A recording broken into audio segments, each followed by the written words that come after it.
Greetings, growers. It's hard to believe, but it's almost time to start our 2021 gardens. Now, as you know, this year we're trying something a little bit different. We're going to be growing a traditional Native American Three Sisters garden. And because that's different than anything we've tried before, I wanted to call up Dr. Jett, horticultural specialist with the WVU Extension Service, to see if there was anything we needed to know before we got to digging. Check it out.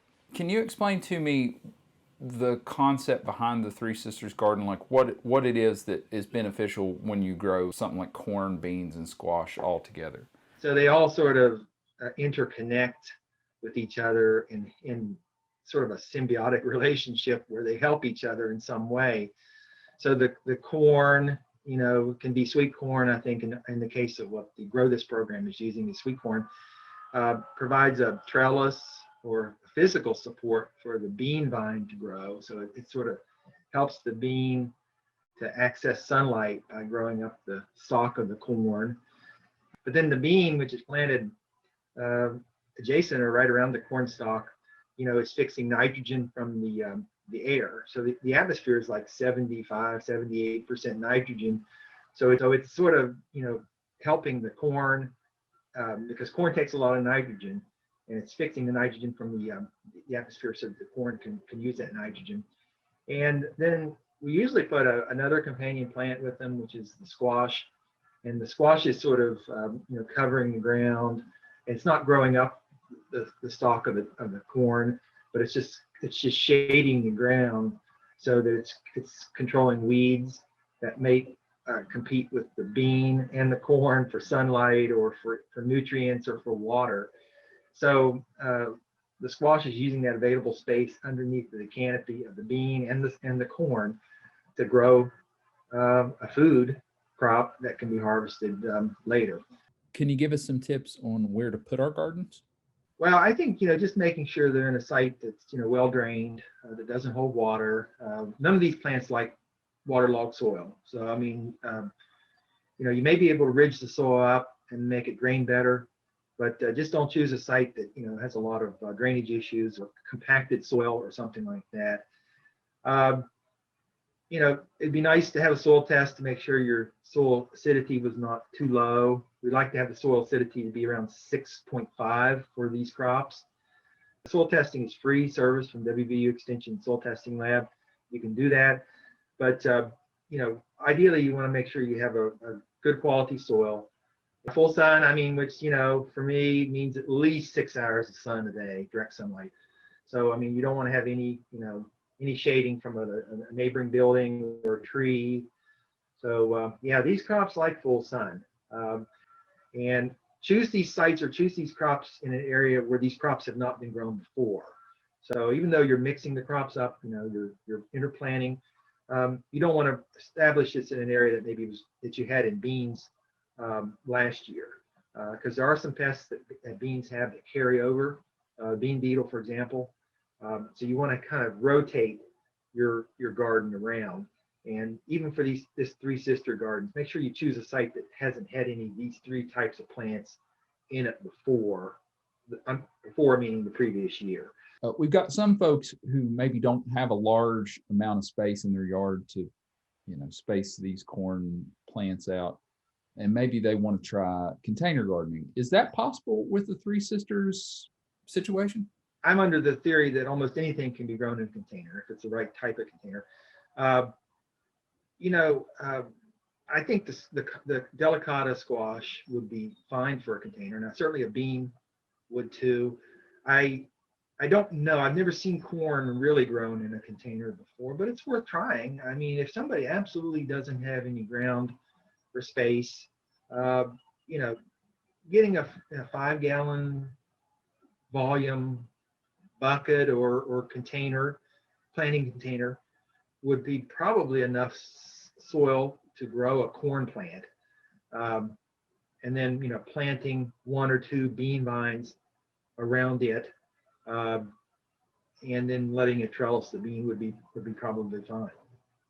You can buy these cattle feeders or from like farm supply or tractor supply, I should say, and then you can just drill holes in the bottom of that container to let some drainage happen. And then you fill that with potting soil, And you could grow an elevated garden in like a feed bunker, or it's a feeder. And I think that would be enough soil volume. I've seen sweet potatoes grown in those types of feeders before, so I think corn would probably grow in it too. So maybe look into some of these feeders from a farm supply store and see if they're the right size for you to use. Should the corn go in the ground first? Yes, corn is planted first, right after the last frost date of the year for West Virginia and your region of West Virginia, which is normally around Mother's Day, mid-May. And we space the corn 3 to 4 feet apart between hills, and it's planted in hills. And we're dropping 4 to 5 seeds in each hill, and then we're thinning them to 3 to 4 of the most vigorous seedlings. And then it grows, 6 to 8 inches tall, and then that's the time to start planting the beans. The beans can be planted right up in between the corn stalks, or if you plant corn in hills, we could put 2 to 3 bean seeds around that hill. So that would be when the corn gets 8 inches high, which would probably be 2 to 3 weeks before it gets that high. I'd say 3 weeks. And then the squash is planted 2 weeks after the beans. So it's just in sequence. So you just do what they call succession planting, not planting everything all at once, but just making sure that each one has a little bit of growth before you plant the next one. How far do the bean plants need to be from the corn stalk? I would not plant the beans farther than 6 inches away from the corn stalk. So they could be planted in sort of a circular pattern around the hill so that they can latch on to a corn stalk to grow up. And so we're talking about planting about 3 to 4 bean seeds per around the corn hill. And I don't really, you can be kind of close to the corn that's already up. So we're talking about planting these beans about 4 weeks after you plant the corn. So the corn's already about 6 inches high. So kind of go over about 6 inches from the corn plant, and then just plant your beans sort of in a circumference of the corn hill. See, corn roots very deep. This is another example why these plants work so well together. Corn roots very deep and beans root very shallow. So they're not really competing in the same root zone on the soil. So, you can plant them right up on top of each other. Okay, so where would squash enter into this arrangement? Where would be the best place to put your squash plant? Squash are planted. So that can be either, that could be 4 feet over from the bean corn row, or any diagonal that they're 4 feet. So you just want them to be, I say 4 to 5 feet between, because you're planting 1 to 2 squash seeds per hill, and you got 2 squash plants every 4 to 5 feet. So that can be just a single row of squash that's 4 to 5 feet apart, 4 to 5 feet between your corn, or you can just kind of alternate the rows: corn, squash, corn and beans, squash, etc. But I would just give the squash, about 4 to 5 feet away from the closest corn plant, and that gives them plenty of room to grow. I just would recommend, before you plant the squash, which is about 4 weeks after you plant the beans, to do a little bit of hand weeding or hoeing to get those weeds out that may have come up if the planting has not been mulched with something. And that way, you got all the weeds out of the way, and then the squash can start doing their job, which is shading the weeds out when they start coming up and start vining. If you've got all 3 of these crops growing together, what's the best way to handle watering? Squash are really deep rooted. I mean, they root much deeper than corn. So I consider winter squash to be pretty drought tolerant crops. So probably the most sensitive crop to rainfall or not having enough water would be the beans. And beans are more sensitive to dry weather when they're flowering.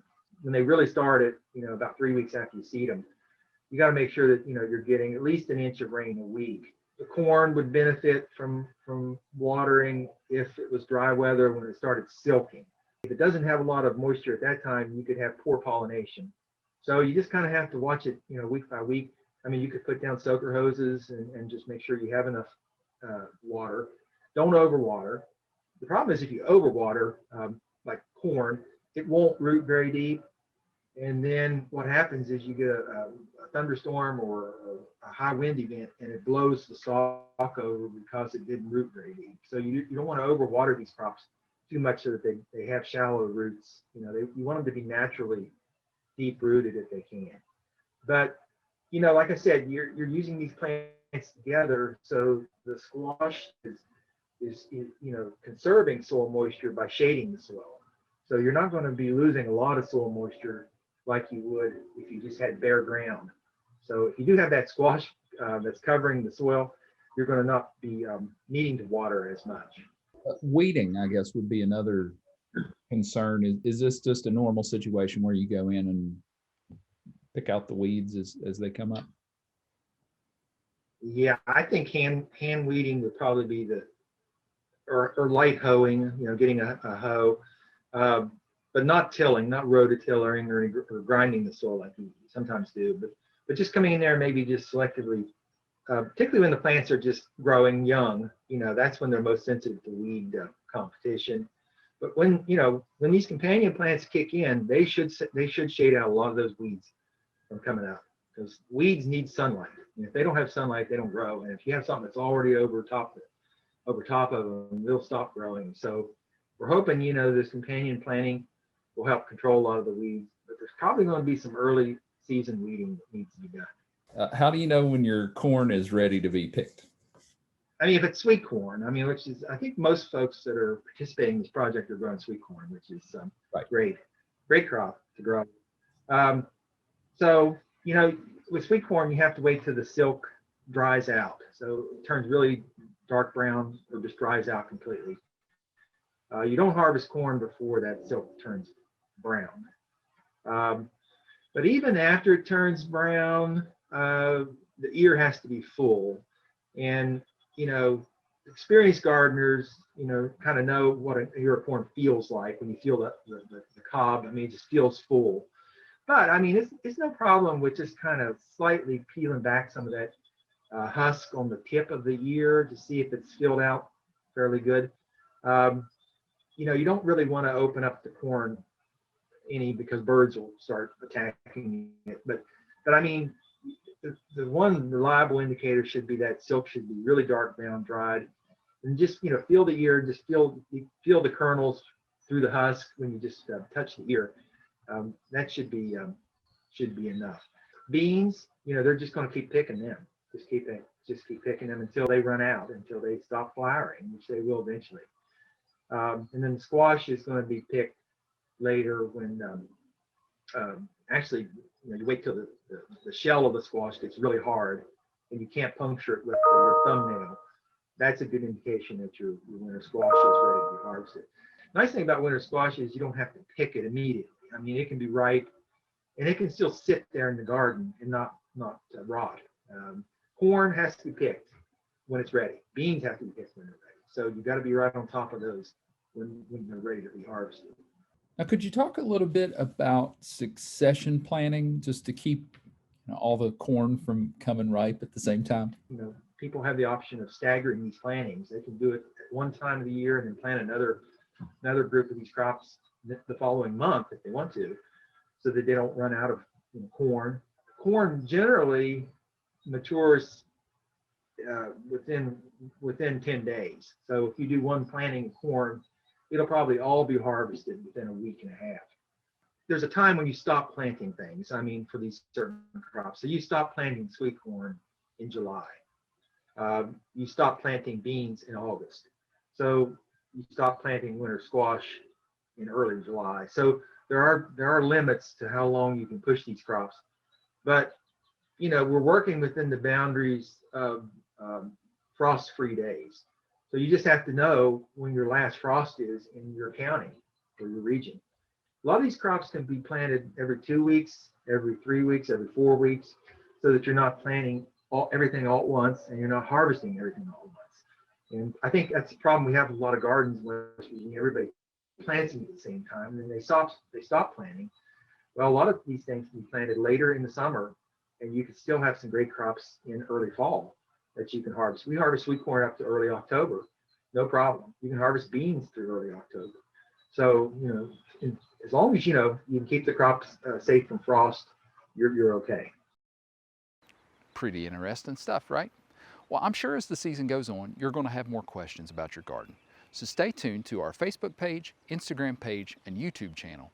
And there you're going to see regular Ask the Expert sessions where you can ask questions and get them answered live by folks like Dr. Jett.